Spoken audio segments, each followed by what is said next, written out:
Studio. Studio.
Interaktif perang melawan narkoba di masa pandemi ini kita langsung hadirkan di ruang dengar Anda dari lobi Hotel Claro Makassar bersama rekan Karnila Kandi. Baik, terima kasih rekan Arfan. Assalamualaikum warahmatullahi wabarakatuh. Selamat pagi pendengar dimanapun Anda berada. Senang sekali untuk pagi ini saya Karnila Kandi hadir kembali menemani Anda di Dialog Interaktif Lintas Makassar pagi. Kali ini cukup berbeda, saya nggak di studio lagi nih pagi ini. Kita ada di Eksekutif Lounge Hotel Claro Makassar. Dan pagi ini kita sudah bersama 3 orang narasumber dan kita akan berbincang tentang perang melawan narkoba di masa pandemi COVID-19 ini. Saya langsung saja perkenalkan narasumber saya yang pertama, ada Kepala BNNP Sulsel Bapak Brigjen Pol Giri Prawijaya. Assalamualaikum, selamat pagi Pak. Selamat pagi. Apa kabar ini Pak? Luar biasa. Luar biasa. Dan narasumber saya yang kedua ada Pembina Granat Sulawesi Selatan Bapak Tajudin Rahman. Assalamualaikum, selamat pagi Pak Tajudin. Selamat pagi. Kabar sehat Pak ya? Alhamdulillah. Dan tentunya narasumber kita yang ketiga ini pemilik bisa dibilang tuan rumah Hotel Claro sekaligus Ketua PHRI Pak Anggiat Sinaga. Selamat pagi Pak Anggiat. Selamat pagi ya. Assalamualaikum warahmatullahi wabarakatuh. Waalaikumsalam warahmatullahi wabarakatuh. Sehat Pak ya? Sehat, alhamdulillah sehat. Kalau ditanya sih kayaknya seger terus nih kalau Pak Anggiat Pak ya. Baik, kita kalau bicara soal pandemi dan juga narkoba, mestinya sih kalau kita berharap ya pandemi di tengah pandemi ini narkoba mestinya jangan beredar dulu nih Pak ya. Tapi kok tetap aja bandel ternyata. Nah Pak Kepala BNNP Pak Giri Prawijaya ini untuk tahun 2021 kita melihat mungkin ini jadi gambaran juga bagi pendengar kita. Memang BNN sendiri sudah berapa banyak sih melakukan tangkapan narkoba, kemudian mungkin ini jalurnya lokal saja kah atau ada yang jaringan internasional juga yang diamankan BNN? Silakan Pak. Terima kasih. Assalamualaikum warahmatullahi wabarakatuh. Salam, Om Swastiastu, Namo Buddhaya, salam kebajikan. Terima kasih Bu. Jadi tadi disampaikan situasi pandemi sebaiknya tidak ada narkoba dulu. Narkobanya istirahat dulu. Tapi masalahnya BNN ini bekerja di samping membuat jadwal sendiri, tapi khususnya untuk penyergapan dan penangkapan itu yang bikin jadwal penjahatnya Bu, bukan kami. Oh, oke. Jadi tidak bisa kita membuat jadwal terus dicocokkan dengan jadwalnya penjahatnya. Nah untuk tahun ini saja itu tahun ini belum tutup tahunnya. Ini baru bulan Juni Juli kami udah tangkap 120 hampir 119, sekian kilogram dan itu semuanya sabu semua. Oke. Nah untuk yang non sabu ada sekitar 2 atau 3 kilogram itu ada ganja dan sintetis. Itu kalau kita melihat 119 kilogram itu kalau kita bilang beras itu nggak banyak. Yeah. Kalau kita bilang gula itu mulai banyak kelihatan, ya kan? Gula 119 kilogram. Tapi kalau dibilang sabu itu banyak sekali karena sabu itu pemikirannya begini, 119 kilogram atau ganja itu sama dengan 119.000 gram. Nah 1 gram itu dipakai 5 orang. Oke. Nah, jadi kalau 120 tak kira kali 5 orang itu sekitar hampir 600.000 orang atau 600.000 kali pemakaian. Jadi bayangkan itu sabu sampai bulan Juli yang ditangkap 600.000 pemakaian yang bisa dipakai oleh 600.000 kali atau 600.000 orang. Dan itu hanya yang diketahui sama BNN. Mungkin yang lebih tidak diketahui jauh lebih banyak gitu. Ya, walaupun itu sebetulnya kalau bicara seperti ini seperti mempermalukan diri sendiri, tapi saya berbicara apa adanya. Gitu. BNN kan tugasnya Pak untuk membersihkan ini, kok bisa hanya permukaan, itulah yang terjadi. Dimanapun di seluruh dunia tidak mungkin bisa menghilangkan 100%. Hanya yang terlihat saja yang bisa dihilangkan. Gitu. Kalau tangkapan dari BNN sendiri Pak, lebih banyak ini memang dari lokalan atau memang ini sudah jalur-jalur internasional kalau di Makassar nih? Kalau BNN itu sebetulnya ada lahir karena situasi yang terus meningkat terus, sehingga negara membuat di kepolisian waktu itu membuat direktorat khusus narkotika, dulu di bidang umum semua, terus akhirnya direktorat narkotika, mengerucut lagi, akhirnya membuat lembaga sendiri. Nah, tujuan utamanya adalah tangan pertama, gitu, yang kasus-kasus besar. Tapi pengertian kasus besar di sini itu abstrak sekali. Nah, kalau kami dari BNN, khususnya dari BNNP, yang kami tangkap adalah tangan pertama, karena tangan pertama itu artinya distributor. Gitu. Nah, itu rata-rata dari kita dari luar semua. Dari luar itu artinya gini, dia masuk lewat Kalimantan, masuk Parepare, dia masuk lewat Riau, dia masuk lewat Makassar, dia masuk lewat Sulawesi Tengah dan kemudian masuk dari arah utara. Masuk, berarti jalur nasional nih Pak ya? Betul. Tapi sudah pernah ya Pak ya BNN menangkap jalur internasional juga? Ya, itu semua jalur internasional. Jalur internasional rata-rata kan, dari mana Pak memang? Negara mana? Masuknya rata-rata dari Malaysia. Ya, tapi tidak selalu daerah itu ya. Dan itu bukan berarti negara itu yang mengekspor, tidak. Itu aja jalurnya dari situ. Ada yang dari Thailand, dari Filipina, tapi karena pintunya seperti itu. Kita tidak langsung tangkap di sana, enggak. Dia tahunya di sini, setelah di sini. Masuknya lewat rata-rata yang kalau Malaysia berarti Kalimantan rata-rata banyak Pak ya? Iya, betul. Susahnya untuk mengetahui jalur mereka ini Pak, otomatis kan orang akan berpikir ini harus ada karena udah ada BNN, kemudian kepolisian juga, ini mestinya tiap hari harus ada tangkapan nih, tapi susah nggak sih Pak untuk mengetahui mereka jalurnya lewat mana, masuknya lewat mana? Jadi harus yang kita rubah sebetulnya begini, kalau kita membersihkan sebuah rumah, setelah kita bersihkan apa yang harus kita lakukan? Ya itu ya kita atur supaya yang masuk, supaya setelah kita bersihkan kita tutup pintunya gitu. Kita tutup pintunya, kemudian yang masuk suruh cuci kaki dulu. Nah, iya kan, suruh lepas sepatu dulu, sehingga rumah itu akan tetap bersih. Kalau kita hanya membersihkan suatu daerah dan kemudian orang masih buang sampah sembarangan di situ dan selama melakukan itu akan pekerjaan yang sia-sia. Begitu juga dengan apa yang kita lakukan BNN ini. Ini sampahnya banyak sekali ini. Kita buang satu, orang masukin 3, buang 2, masukin 2. Nah, yang harus kita lakukan apa? Ya pencegahan. Memberdayakan masyarakat seluruhnya supaya bersama-sama. Ayo dong, ini bukan musuh.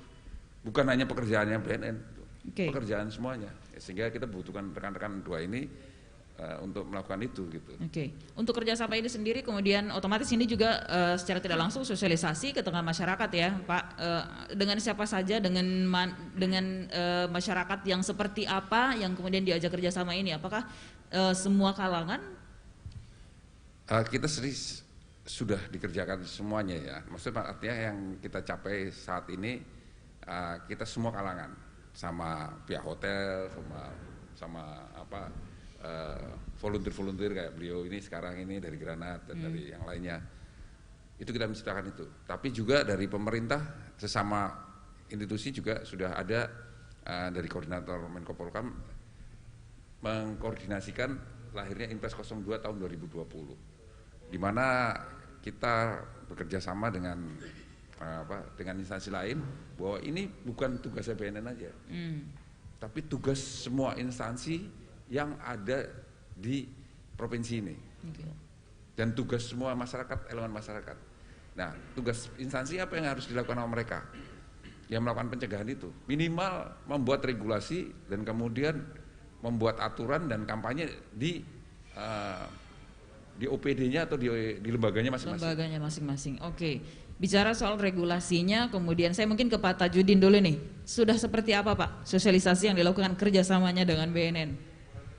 Jadi kalau dengan BNN, saya kebetulan dengan Pak Jamal Humas BNN itu, saya tidak tahu lagi sejak beliau di BNN itu hubungan komunikasi dengan saya tidak pernah terputus. Jadi kalau ada sesuatu yang saya tahu, saya sampaikan beliau. Cuma kan ini kan tidak bisa kita seperti misalnya PHRI ada sesuatu terus dia bahwa program PGRI begini, ini tidak boleh. Ini pekerjaan silent. Jadi kalau ada sesuatu yang saya tahu, ya saya sampaikan sama Pak Jamal, terus saya teman-teman di Narkoba di Polda dengan di Kasat Narkoba di Polrestabes, ya secepatnya kita sampaikan bahwa ada informasi begini. Berarti jadi kita bekerja itu, teman-teman saya kan di tingkat kota dan di provinsi itu semua bekerjanya begitu, tidak bisa ini barang. Karena apa ya? Saya sendiri jangan dikira kalau saya begini terus dia mereka ini, itu anak saya yang dikerjain nanti. Oke. Jadi senyap-senyap Pak ya? Dia kerjain kita punya keluarga. Dan saya sudah pengalaman digituin. Pernah Pak? Iya pernah. Berapa kali Pak? Ya anak saya yang pertama digituin, dikerjain. Karena saya dari pertama saya anti ini barang. Jadi kalau kita makin anti, dia makin cari supaya orang tuanya itu anaknya dikerjain atau keluarga kita yang lain. Kalau dia nggak bisa anak kita di rumah, ini barang kan ya siapa sangka kemarin kita diskusi tadi bahwa ada orang besar di Indonesia yang dia tidak tahu bahwa barang itu ada dalam keluarganya. Ini barang bekerjanya ini kan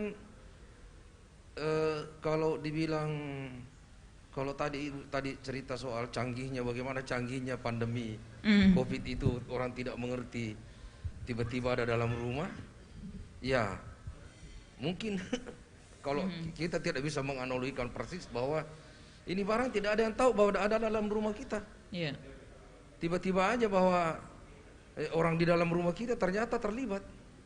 Tidak ada yang bisa sangka, karena memang bekerjanya mafia ini kan seperti tadi Pak Jenderal Kepala BNP mengatakan bahwa bagaimana mungkin ya, seperti misalnya di Malaysia itu begitu ketatnya orang digantung, tapi kenapa bisa barang itu dari sana? Nah begitu juga saya pernah menangani bom ikan. Nah saya juga bingung, transaksi bom ikan itu bisa terjadi di negara sana asal tidak digunakan di situ.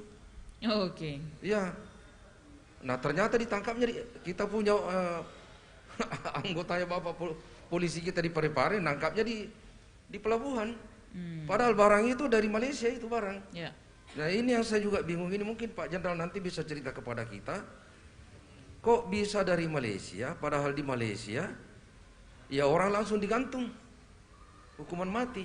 Kita juga punya hukuman mati, tapi saya heran, ini kan barang ini orang tahu bahwa kalau kau bawa dengan jumlah sekian, apalagi kalau menyangkut mengenai jaringan internasional, itu ancaman hukumannya hukuman mati kalau terorganisir ya. Kok orang tidak kapok-kapok? Nah apa? Jadi hubungan antara materi dengan nyawa ini mereka tidak pikir itu. Tidak ada urusannya dengan nyawa. Yang penting dia enak. Saya coba pikir dulu siapa namanya yang sudah dihukum mati di Cipinang, yang siapa namanya itu. Nah dia kan justru bikin di dalam, dan orang itu bisa terlibat semua di dalam. Jadi caranya menggiur orang ini, karena ini kan begini ya. Ada buku tentang mafia global. Itu di buku mafia global dia bercerita bagaimana yang namanya dulu drugs enforcement di Amerika itu, DEA ya Pak Jenderal ya, itu jadi poli khusus anti narkoba di Amerika. Makin canggih dia, makin dia semua dia punya yang aneh, semua dia punya rahasia-rahasia strategi penanganan pencegahan narkoba itu diketahui oleh mafia. Dia juga mereka tahu, misalnya kalau dia melakukan rapat kerja di hutan, Ya seperti misalnya kalau kita nonton Escobar punya film itu, dia rapatnya, meetingnya itu di dalam hutan dan dia memproduksi barang di sana. Nah itu DEA tahu itu, tapi yang DEA tahu dia juga tahu. Nah inilah barang ini tidak sesederhana apa yang di kepala kita. Ya, bayangkan saja kepala BNP-nya jenderal, tapi ya. Jadi kalau Pak Tajudin sendiri kerjanya ini senyap-senyap tapi ya, pasti. Jadi senyap-senyap. Jika mendapatkan informasi ini langsung. Dan jadi tidak boleh saya ini seperti misalnya saya tidak bisa melakukan kegiatan dengan menggunakan sponsor. Oke. Karena apa?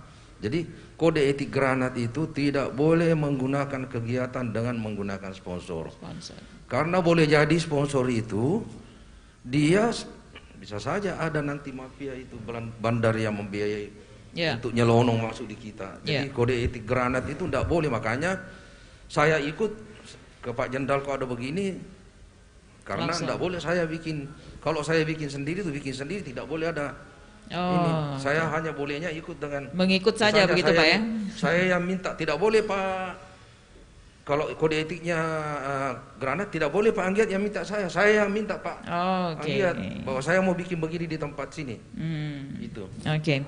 Baik, pendengar, untuk Anda yang ingin bergabung bersama kami, silahkan di line telepon 0821 8747 4245. Untuk Anda yang ingin bertanya dengan para narasumber kami di kesempatan pagi ini, sekali lagi di line telepon 0821 8747 4245. Anda juga bisa menyaksikan secara langsung siaran kami live di YouTube RRI Makassar dan juga Facebook Pro 1 RRI Makassar, dan juga melalui live streaming RRI Play Go di aplikasi yang bisa Anda download di Play Store. Saya mungkin ke Pak Anggiat nih. Kalau bicara soal perhotelan juga tidak pernah luput Pak. Banyak sekali kita mendapatkan atau mendengarkan atau langsung melihat ada yang keciduk. Ternyata mereka transaksi narkoba di kamar hotel, penginapan seperti itu. Kalau di Sulsel selaku Ketua PHRI pernah dengar nggak sih Pak? Oke, terima kasih. Ini pertanyaan yang cantik nih pertanyaan. Tapi kalau lihat tren sekarang ini adalah terjadi pergeseran sesungguhnya. 5 tahun lalu barangkali para pemakai itu masih cenderung memilih hotel atau entertainment. Sekarang malah ke perumahan-perumahan jadinya. Mungkin oleh pihak aparat sudah mulai memetakan hingga mereka mencari sesuatu yang tidak teropong. Teropong. Nah, sekarang terkait pertanyaan itu, dari sisi PHRI ada 2 hal yang kita lakukan. Pertama adalah secara eksternal dan internal. Secara internal adalah kita itu hotel dan khusus yang ada hiburannya itu biasanya membuat sebuah aturan bahwa, dan aturannya itu dia tekan sendiri, dia tulis tangan sendiri, membuat pernyataan bahwa jika dia terlibat berhubungan dengan barang haram seperti itu, dia pasti akan dipecat. Dipecat dan tidak ada pesangon apapun. Dan jika manajemen mengetahui dia terlibat, maka kita wajib untuk melaporkan yang bersangkutan. Pihak berwajib. Jadi bukti sebuah ketegasan sebuah manajemen agar jangan coba-coba untuk bermain di ranah barang haram, ya. Ini khusus karyawannya nih Pak. Ya, khusus karyawan. Dan selalu kita sampaikan, ini menjadi poin kita di PHRI. Para general manager menyampaikan bahwa jangan hancurkan investasi yang miliaran, ratusan miliaran, hancur gara-gara barang haram seperti itu. Karena hakikat daripada hadirnya hotel bukan jualan narkoba. Itu salah kodong. Atau hakikat misalkan seperti Klaro ini investasi triliun. Masa investasi triliun dihancurkan oleh seseorang dengan bermain haram seperti itu? Nah, itu tidak ada toleransi. Tidak ada toleransi. Sikat. Kita sikat itu orang, ya. Ini sikat. Nah, dan yang secara eksternal adalah kita buat pengumuman Ya. Nah, pengumuman semacam bentuk sebuah edukasi sama seperti yang Pak Jenderal sebut tadi.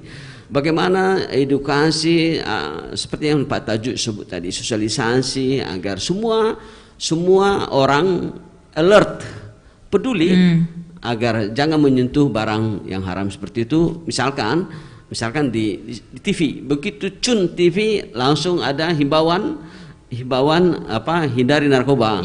Dan kita biasanya mengutip himbauan daripada BNP. Kita ikuti BNP punya himbauan, kita masukin di televisi. Mudah-mudahan jika ada rencananya dia buka itu televisi dan dia baca, dia susah sadar, aduh mati ini. Tapi ternyata tidak segampang itu Pak ya, membaca langsung sadar. Ya dia itu kesadaran. Itu kan Pak Jenderal bilang kalau hanya menangkap tanpa ada sebuah preventifnya ya susah juga gitu. Jadi ini bahagian langkah daripada PHRI preventifnya. Atau dia baca langsung dia ingat istri anak-anaknya, atau dia ingat lagi penjara, dia ingat lagi bla bla bla, dia berhenti, dia ingat lagi Pak Jenderal akan dia tangkap lagi nanti ya. Repot kan.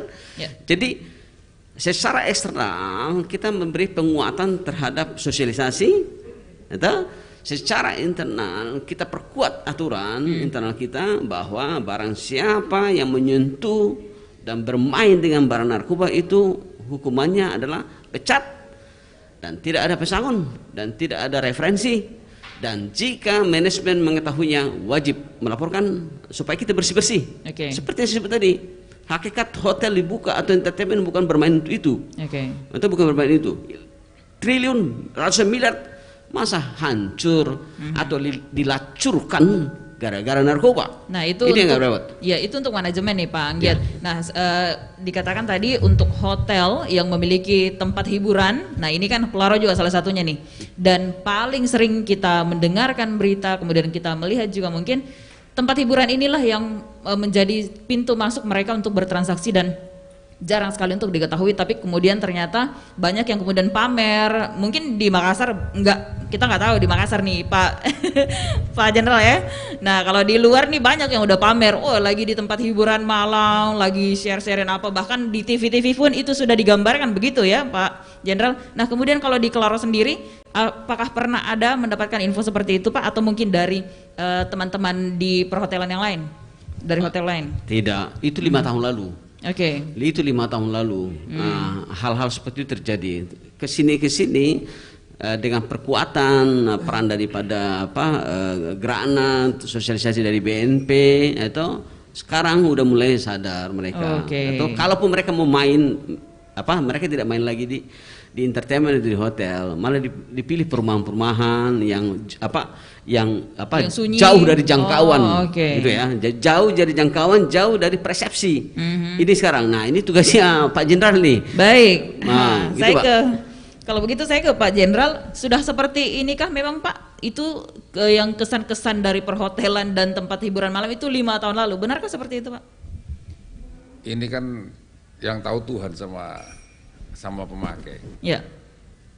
Tapi yang pasti kebetulan tahun ini kita sudah tadi sampaikan betul. Tahun ini aja kita sudah berhasil menangkap, membubarkan dan mengeksekusi clandestine lab. Jadi clandestine lab itu di suatu perumahan, di suatu tempat di kota ini, dia membuat narkoba sintetis. Jadi dari tembakau dia olah narkoba sintetis. Efeknya hampir sama dengan ganja yang kita kenal dengan tembakau gorila. Nah itu mungkin barang buktinya tidak terlalu banyak, karena pada saat kita tangkap itu mereka baru akan membuat, jadi hanya barang buktinya tidak terlalu banyak. Tetapi kalau itu produktif, nah itu lumayan juga, itu bisa satu pulau ini bisa dikasih semua sama mereka gitu. Itu kemarin 2 lokasi perumahan Pak ya, apa 3? Iya. Saya nanti detailnya bisa kita lihat. Tapi kalau melihat ini kan sudah tangkap, ini pertama Pak ya, untuk tembakau gorila, dan ini dilakukan di industri perumahan. Kemungkinankah ada tempat lainnya lagi yang menjadi lokasi mereka untuk kegiatan yang sama? Kemungkinan selalu ada, gitu. Tapi yang harus diingat di sini adalah gini, ketika satu bisnis narkotika itu sebenarnya sama dengan bisnis lain. Sama dengan bisnis perhotelan ya Pak ya, sama dengan bisnis yang lainnya. Maksudnya bukan menyamakan antara narkotika dengan perhotelan, bukan maksudnya. Sama sistem bisnisnya dengan bisnis-bisnis lain. Hanya yang membedakan bisnis legal dan ilegal. Dalam sistemnya pun hampir mirip juga. Hanya kalau misalnya bisnis legal itu ada lembaganya, kalau bisnis ilegal itu tidak ada lembaganya. Tetapi penyandang dana itu sendiri ada. Gitu. Penyandang dana itu ada. Dan kemudian penyandang dana dalam bisnis legal pun itu biasanya tidak bermain dalam lembaga itu. Nah kalau kita umpamakan kalau bisnis legal itu dengan lembaga, entah itu lembaga apa semua. Nah, kalau bisnis ilegal kita sampaikan bahwa itu adalah bisnis dengan sindikat. Nah permasalahannya pelaku-pelaku yang punya uang itu dia tidak bermain dengan sindikat gitu. Dia tidak terindikasi dengan sindikat. Jadi ketika sindikat itu dipukul atau dibubarkan, itu tidak mengait kepada penyandang dana. Karena sindikat itu bergerak secara mandiri dan tidak terikat dengan penyandang dana. Tapi ketika itu ditutup, maka sindikat itu penyandang dana akan mencari sindikat lainnya. Pak, mungkin ditahan dulu. Kita terima penelpon di 0821 8747 4245. Halo, selamat pagi. Halo, dengan siapa di mana? Terputus ya. Kita coba ya. Oke, terputus. Silakan untuk Anda yang ingin berpartisipasi di 0821 8747 4245. Kita berbicara soal perang melawan narkoba. Kalau bicara soal perang, ini orang tiap hari perang melawan narkoba, seperti itu. Nah kemudian saya mungkin ke Pak Anggiat. Kemudian kalau bicara soal perang melawan narkoba, fenomena yang seperti dikatakan tadi sudah tidak ada lagi. Lalu kemudian apalagi perang yang dilakukan sekarang ini, lebih ke seperti apa upayanya sehingga narkoba ini betul-betul udahlah, hotel tuh harus bersih dan tempat-tempat hiburan tuh harus bersih dari narkoba. Perkuat sosialisasi. Ya, perkuat sosialisasi dan perkuat secara internal. Itu kalau secara internal kuat, mudah-mudahan tidak ada orang yang menjadi estafet di tempat, gitu kan? Nah, artinya kalau wilayah kerja itu terprotek, ya itu bahagian daripada meminimalisir untuk peredaran, gitu kan? Ketimbang dia secara bebas, gitu kan? Yang kedua adalah sosialisasi terhadap kepada tamu-tamu. Dia udah warning sebelumnya. Mudah-mudahan mereka sadar hingga mereka mengurungkan niatnya untuk melakukan bermain dengan narkoba. Ya. Karena jujur ini betul ini perang tiap hari karena generasi, jangan sampai generasi ini hancur gara-gara narkoba. Baik, Pak Anggiat, mungkin ditahan sedikit. Ada penelpon, silakan. Halo, selamat pagi. Dengan siapa di mana? Ya, silakan. Selamat pagi, dengan siapa di mana? Halo. Oke, mungkin ini jaringannya kurang mantap nih. Kita akan mencoba lagi ya terhubung dengan penelpon kita untuk Anda yang masih berminat. Ada penelpon lagi? Oke. Terputus ya. Baik, saya kembali ke Pak Kepala BNNMP, Pak Giri. Nah, kalau bicara soal upaya untuk terus memerangi narkoba selain sosialisasi, kalau BNN sendiri lebih ke apa lagi nih Pak? Kami sudah yang pertama membentuk Desa Bersinar ya. Desa Bersinar itu adalah satu desa di mana kita membuat kegiatan-kegiatan di dalamnya dengan kurikulum. Langsung ke desa-desa Pak? Iya, tapi kita karena biaya terbatas, maka kita bekerja sama dengan beberapa pengusaha-pengusaha yang ada di sini. Uangnya tidak melalui kami, tapi langsung pada semacam CSR lah gitu. Nah kemudian membuat kegiatan-kegiatan di situ. Salah satunya apa? Misalnya life skill itu kita melatih orang-orang untuk bisa menciptakan sesuatu, membuat lapangan pekerjaan. Ya kita harapkan ada mungkin ada terbenar. Ini jika ada telepon mungkin langsung aja ya, supaya kita bisa mendengarkan. Kalau memang ada suaranya kita langsung menyapa aja. Silakan. Ya, selamat pagi. Dengan siapa di mana Pak? Abdullah Sewang di Makassar. Dengan Pak siapa?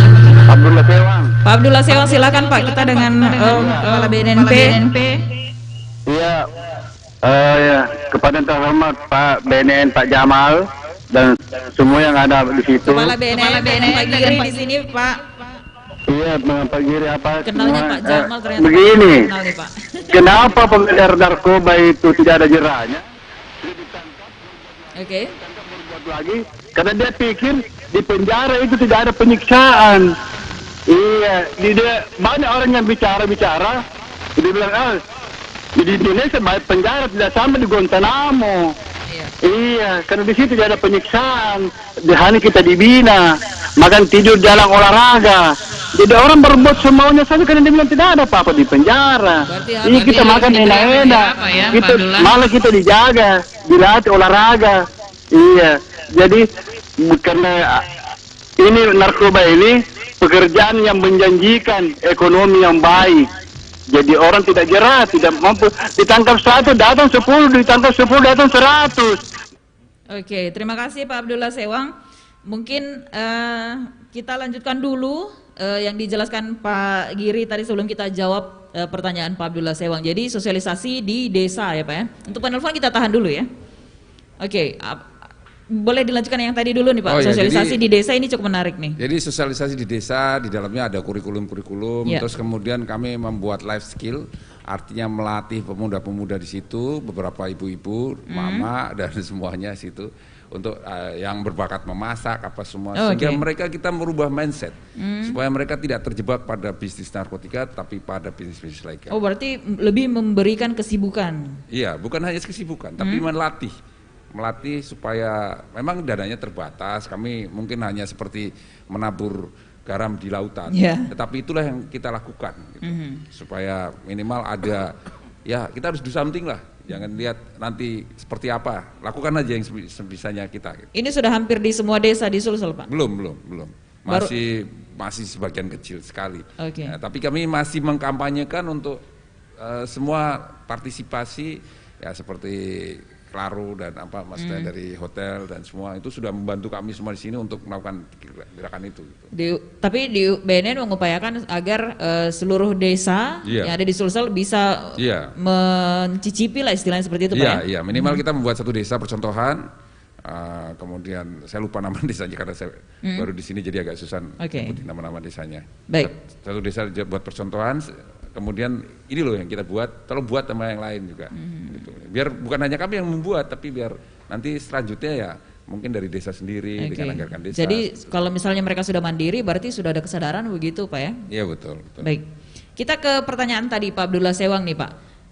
Orang-orang tidak jerah dengan narkoba katanya karena di penjara enak-enak aja olahraga, makan, tidak ada penyiksaan. Emang harus disiksa begitu Pak?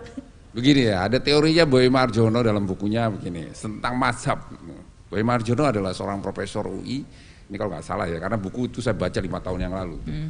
Seorang profesor UI dan kemudian dia ahli kriminolog gitu. Bukunya begini, seorang itu bisa jahat kemungkinan karena faktor, artinya seorang itu bisa menjadi baik. Seorang jahat itu bisa menjadi baik kalau ekonominya diperkuat, kata begitu. Jadi ketika ekonominya diperkuat bisa menjadi baik. Tapi disampaikan juga di situ, ternyata tidak semua orang yang ekonominya lemah saja yang berbuat jahat, tetapi juga orang kalangan atas juga yang ekonominya kuat juga bisa melakukan kejahatan. Kemudian di bukunya itu disebutkan juga ekonomi orang itu bisa berbuat baik dan tidak berbuat jahat lagi ketika knowledge-nya ditambah gitu. Oh ini karena dia bodoh, karena dia tidak tahu pengetahuannya, terus sehingga dia berbuat jahat. Tapi ternyata juga banyak orang-orang pintar yang melakukan kejahatan gitu. Dan kemudian orang akan berbuat baik ketika ada punishment yang kuat gitu. Dan kita lihat kalau tadi contohkan Guantanamo itu tahanannya sampai berapa sih? Sampai ratusan loh di sana gitu ya. Kalau kita lihat Filipina itu dengan Pak Duterte-nya itu kalau ketemu tembak-tembak. Loh, kalau memang efektif kan nggak sampai ribuan gitu. Kalau kita lihat Cina dengan kasus korupsinya mungkin varian yang berbeda. Itu juga udah sampai ratusan. Artinya semua itu baru asumsi. Indonesia sendiri setiap operasi ketika mereka melawan itu dilumpuhkan gitu. Dilumpuhkan, tapi sampai saat ini kita terus menangkap terus gitu. Artinya apa? Artinya memang kita harus secara bersama-sama, bukan hanya dengan punishment yang kuat, itu betul, tidak salah. Tetapi juga harus diperkuat dengan knowledge dan edukasi yang kuat. Juga harus diperkuat dengan ekonomi yang kuat gitu. Dan kemudian dengan akidah yang kuat. Nah, itu semua harus kita lakukan secara bersama-sama. Dan itu tidak mungkin dilakukan oleh BNN sendiri gitu. Atau Polri sendiri gitu. Itu harus bersama-sama. Ya, saya ke Pak Tajudin, mungkin Pak Tajudin setuju nggak dengan apa yang disampaikan penelpon kita bahwa orang yang narkoba udah dikasih jerak, dikasih hukuman seberat-beratnya biar jera gitu. Jadi begini, ini kan teori penghukuman ini kan ada dua. Jadi Sarut teorinya Immanuel Kant itu teori pembalasan. Dia menyatakan bahwa jika di suatu daerah atau di mana suatu tempat ada orang berbuat jahat, maka untuk menghapus atau menghilangkan penjahat itu, maka seluruh penjahat yang ada di dalam tempat itu harus dibunuh. Itu teori pembalasan. Terus teori pembalasan ini kan berkembang kemudian teori pemasyarakatan. Bahwa tidak semua orang yang jahat itu harus dibunuh lalu bisa, tidak, bahwa membunuh itu bukan merupakan syarat mutlak bahwa orang akan bisa jadi baik kalau setelah dibunuh, karena kemungkinan yang mati itu akan diganti dengan orang yang tidak mati akan berbuat sama juga. Nah, artinya apa? Bahwa tujuan penghukuman itu menjadi rem terhadap orang yang belum berbuat. Nah, terus pemasyarakatan itu menjadi pelajaran agar orang itu mengetahui bahwa jangan lagi berbuat, karena kalau dia dididik maka dia akan bisa menjadi baik, seperti tadi yang Pak Jenderal bilang. Dengan harapan bahwa dia orang yang masuk di dalam, kan makanya sekarang namanya kita punya, dulu kan namanya tahanan, penjara dulu namanya, sekarang namanya lembaga pemasyarakatan. Jadi dengan berubahnya istilah lembaga pemasyarakatan, maka orang yang ada di dalam itu dibina untuk menjadi baik setelah dia dihukum.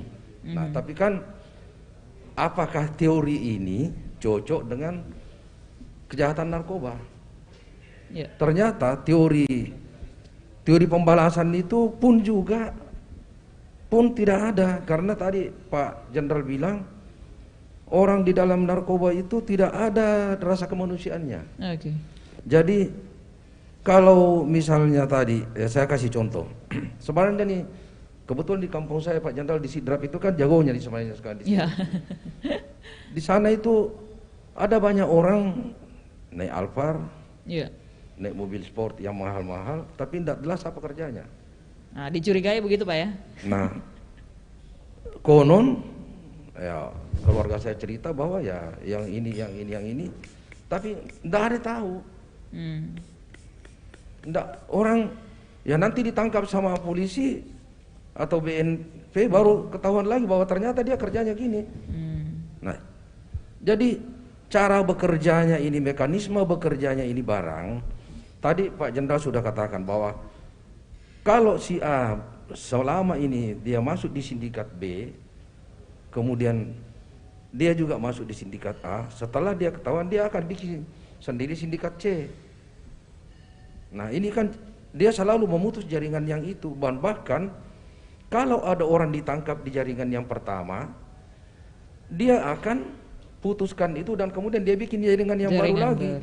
Jadi sistem sel yang dia bikin itu memang karena jadi secanggih-canggihnya kita, mereka lebih canggih karena sebenarnya ini kan tidak ada satu pengedar yang bisa berdiri sendiri. Kalau dia berdiri sendiri pasti Pak Jenderal tangkap. Dengan gampang Pak Jenderal tangkap itu kalau dia berdiri sendiri. Pasti ada di belakangnya jaringan internasional yang bermain di belakang, karena ya makanya banyak juga anggota yang ini kan, karena kasihan mereka, dia tidak sadar ternyata dia dijebak kan. Jadi model jebakan-jebakan yang dilakukan mereka itu, saya kasih contoh saja. Di DEA di Amerika itu, dia bisa menelusuri semua ini, dia bikin lembaga akuntan yang bisa masuk pura-pura untuk menjadi bagian daripada sindikat internasional yang ada di Amerika, untuk dia bisa masuk di situ menjadi konsultan keuangannya mereka.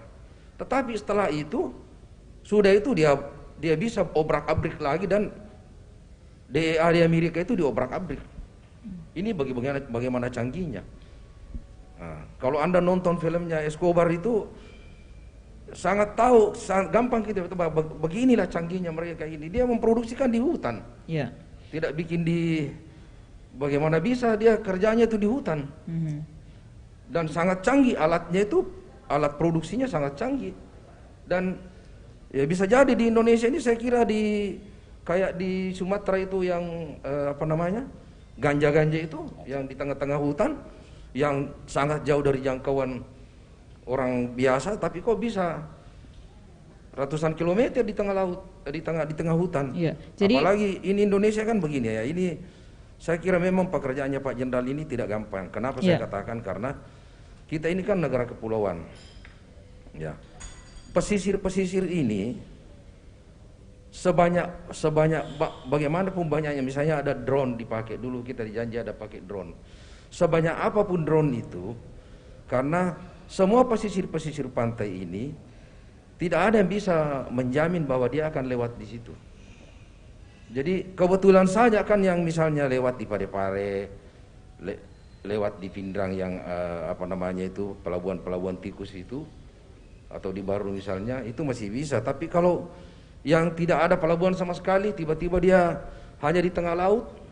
Nah ini, jadi negara Republik Indonesia ini karena dia negara kepulauan, jadi ini pekerjaan ini tidak sesederhana apa yang ada di pikiran kita. Nah terus saya tadi ada terbetik, seperti di Singapura kan, itu kan sebenarnya di hotel-hotel itu di mana-mana kan memang ada, sama sekarang di pesawat sudah ada peringatan. Nah, mungkin di hotel-hotel itu, di tempat-tempat hiburan, mulai di pintu sudah ada stiker peringatan tentang bahaya narkoba dan ancaman hukumannya. Ini mungkin yang saya usul kepada Pak Jenderal. Ini salah satu, artinya namanya preemptif ya Pak Jenderal ya, preemptif namanya itu. Kalau preventif itu polisi, ada polisi, ya kau tidak boleh macam-macam karena ada polisi di situ. Kalau preemptif itu yang tadi itu ada pengumuman bahwa bahaya narkoba kalau Anda ini dihukum mati, pasal sekian. Jadi hukuman matinya memang Pak Jenderal diperlihatkan. Nah itu mungkin salah satu yang begitu, di samping tadi kurikulum yang di desa itu. Saya kira itu. Berarti itu salah satu cara untuk secara tidak langsung salah satu cara untuk perang melawan narkoba. Terkait dengan tadi yang di lembaga pemasyarakatan, saya kira ini sudah bukan rahasia itu. Karena ya pabriknya di Cipinang sana, pabriknya ada di dalam, dan orang bilang negara dalam negara. Jadi tidak sesederhana apa yang kita pikirkan, karena ya uang itu lebih berkuasa daripada idealisme. Ya. Kalau saya kira itu. Ya, dari pemaparan Pak Tajudin bisa saya tangkap juga bahwa sebenarnya tindak perilaku kekerasan atau keras terhadap pelaku narkoba ini bukan satu-satunya jalan, tapi bagaimana dengan membina mereka. Nah untuk itu ada di BNN namanya apa nih Pak? Kalau rehab ya. Nah sehingga. Saya tambah dulu Pak, begini. Jadi begini ya. Ini sebenarnya begini. Kalau kita lihat misalnya di negara seperti Arab Saudi. Nah, sejak dari awal tidak ada. Ya. Jadi ada banyak negara yang memang, jadi ada mungkin perilaku sosial yang semula tidak ada, tiba-tiba dia berada, dia menjadi bagian dari perilaku sosial sehari-hari yang dianggap biasa, dan kemudian ini kan candu. Nah, ketika dia menjadi bagian dari kehidupan orang di situ, yang semula memang karena hukumnya lemah, nah akhirnya dia lama-lama biasa. Nah, mungkin ini sebenarnya masalah kita karena ya mau diapa, sudah terlanjur begini. Tetapi di negara yang semula yang barang itu haram langsung mati orang, itu tidak terjadi. Iya, baik. Iya. Pak Tajudin, mungkin karena waktu kita tinggal beberapa menit lagi, saya ke Pak Kepala BNN Impact bicara soal perang melawan narkoba. Salah satu caranya juga di BNN ada rehabilitasi, Pak ya. Paling tidak ini juga mengundang mereka yang saya cukup tertarik di situ, dikatakan bahwa orang-orang yang sudah terlanjur mengkonsumsi melaporkan diri untuk direhabilitasi. Ini cukup menarik nih, Pak. Seperti apa sih sebenarnya rehabilitasi yang dilakukan BNN di dalam itu?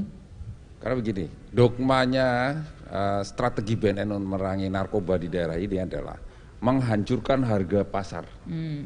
Apapun yang di bisnis kita, semua mau bisnis legal atau ilegal, itu cari cuan, cari uang. Yeah.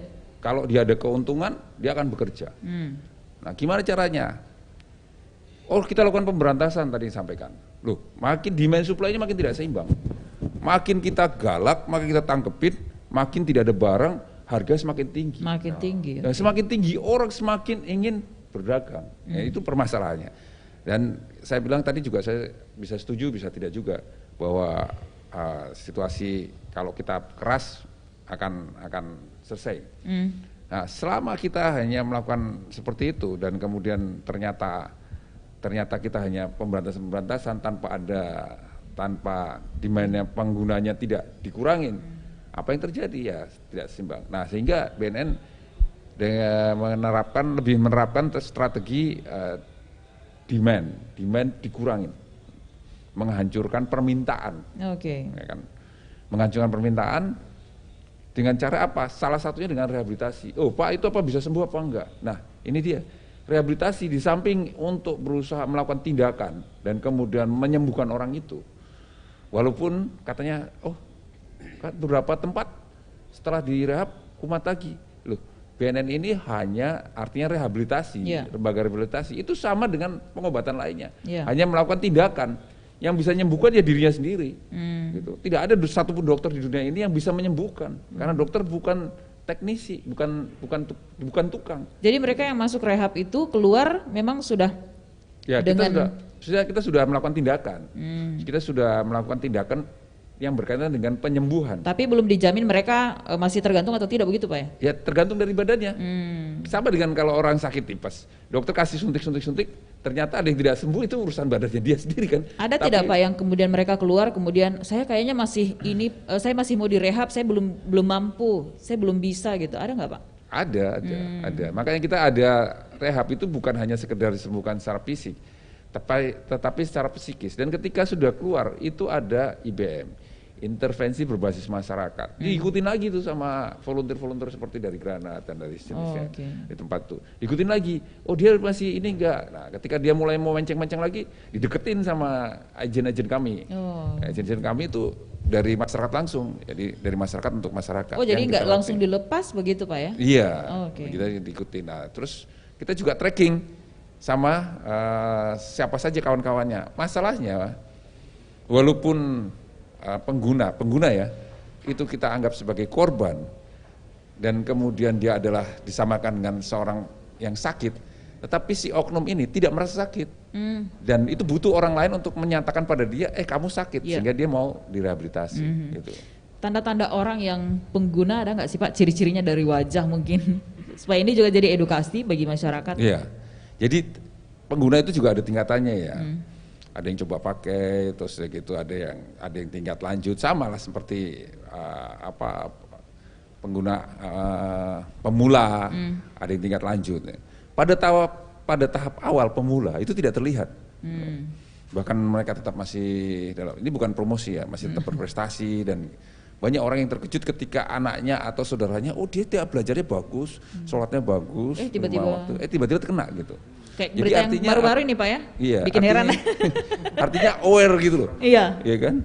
Ini apa kelihatannya aktif. Iya, jadi ini saya mau sampaikan juga stereotip bahwa kalau kita memandang dengan penuh kelihatan sinis, itu pasti penjahat. Terus kalau orang suka menunduk atau suka mengangguk ini atau warna kulit tertentu, itu hanya ada di film. Film itu menciptakan persepsi bahwa yang antagonis itu tipenya kayak gini. Kalau orang jahat itu tipenya kayak gini, kalau orang baik itu mukanya kayak gini, banyak senyum-senyum gitu. Mungkin kayak saya gitu ya, bilangnya orang baik gitu ya. Enggak, dalam dunia nyata enggak. Kami sudah 30 tahun bergerak di bidang menangkap penjahat. Hampir penjahat-penjahat besar mukanya itu ya seperti saya Sama juga saja. gitu. Oke. jadi mukanya itu senyum-senyum Ya. baik gitu. Baik Pak Giri, mungkin karena waktu kita juga sudah mau habis, ini pesan terakhir nih Pak, bukan pesan-pesan terakhir nih Pak, pesan mengakhiri kebersamaan kita bagaimana untuk perang melawan narkoba kepada masyarakat, silakan. Pesan saya, jangan mencoba, jangan mendekati, dan tetaplah percaya bahwa kita harus terus bisa mengkampanyekan berbuat baik. Karena dengan berbuat baik, apapun maka keberuntungan dan kemegahan serta kejayaan akan selalu menyertai kita sepanjang masa. Baik, saya ke Pak Anggiat, silakan Pak, mungkin ada pesannya khususnya untuk para pelaku perhotelan di Makassar, Sulawesi Selatan. Oke, pesan saya adalah jangan Anda meraih kesuksesan dengan bermain narkoba. Jangan fasilitasi usahamu dengan narkoba. Jangan biarkan narkoba merusak tatanan kehidupan. Karena pastinya semua akan kena gitu ya. Dengan pendekatan seperti itu saya pikir ini bukan hanya tugas BNN, bukan tugas Granat. Mari kita semua PHRI Entertainment harus menjadi garda terdepan melawan, mengeliminir peredaran narkoba agar usaha-usaha yang kita lakukan bisa langgeng ke depan. Jangan cari kebahagiaan dengan narkoba, jangan cari uang dengan narkoba. Baik. Banyak cara lain untuk membuat kita bahagia. Karena bahagia narkoba itu bahagia semu, sesaat gitu ya. Ini bahagia ini kita nih, ngobrol-ngobrol. Jadi saya pikir itu himbauan saya. Terima kasih. Baik Pak Anggiat, terima kasih. Terakhir Pak Tajudin, silakan Pak. Apa yang ingin dipesankan kepada masyarakat tentunya dalam memerangi narkoba ini? Jadi saya mengutip, jadi pertama bahwa jangan membahagiakan dirimu dengan narkoba, karena dengan narkoba kau akan menyiksa dirimu. Kalau kamu tidak gila, kamu akan mati dan kamu akan masuk penjara. Cuma 3 itu aja. Jadi jangan sampai Anda ingin bahagia dengan merusak diri sendiri dan keluargamu dan generasi selanjutnya. Inilah yang kita punya tugas semua, bahwa tidak seorang pun yang bisa dikatakan. Jadi jangan dianggap bahwa hanya BNP dan Direktur Narkoba dan Kasat Narkoba di kepolisian itu yang punya tugas. Tugas kita semua untuk menjaga kita punya diri dan keluarga kita. Mari kita menjaga supaya negara kita ini tidak tertular terus-menerus. Saya kira itu. Baik, terima kasih Pak Tajudin Rahman, Pak Anggiat Sinaga, dan juga Brigjen Pol Pak Giri Prawijaya. Terima kasih untuk waktunya pagi ini bersama RRI. Semoga apa yang kita hadirkan atau kita paparkan pagi ini bisa memberikan dampak positif bagi para pendengar kita dan juga pemirsa yang menyaksikan melalui YouTube dan juga Pro 1 RRI Makassar di Facebook. Perangi narkoba dari sekarang, jangan pernah menyentuh yang namanya narkoba karena efeknya nggak pernah baik. Karena ujung-ujungnya kalau Anda sudah mencoba saat ini, pasti ujung-ujungnya penyesalan. Karena kata orang kalau di awal itu pendaftaran Pak, kalau akhir pasti penyesalan. Baik, dari Eksekutif Lans Hotel Claro Makassar, sampai di sini kebersamaan kita dalam dialog interaktif lintas Makassar pagi kali ini. Saya Karnila Kandi bersama seluruh kerabat kerja yang bertugas mengucapkan terima kasih dan sampai jumpa. Assalamualaikum, salam sehat.